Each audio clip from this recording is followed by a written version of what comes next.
বস, আপনি ওই দিন ছেলেটাকে যে থাপ্পড়টা দিলেন না, আমি তো দেখেই ফিদা হয়ে গেছি। সেই অ্যাকশন। আরে আপনার সানগ্লাসটা তো সুন্দর আছে, দেখি দেখি আমি পরলে আমাকে কেমন লাগে।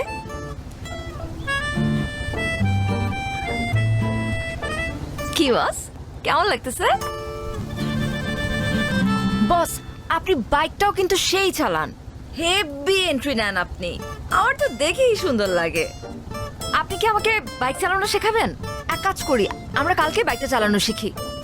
টাইম আর জায়গা আমি আপনাকে জানিয়ে দিব, ঠিক আছে বস? ও, রোদ লাগতেছে তাই না? Sorry boss. সুন্দর লাগতেছে কিন্তু। এই মানিক, নৌকা ভিড়া। আরে বস, আপনি তো কি কথাও বলতে পারেন। আমি তো ভাবছিলাম শুধু আপনি ঢিসুম ঢিসুম করে মারামারি করতে পারেন।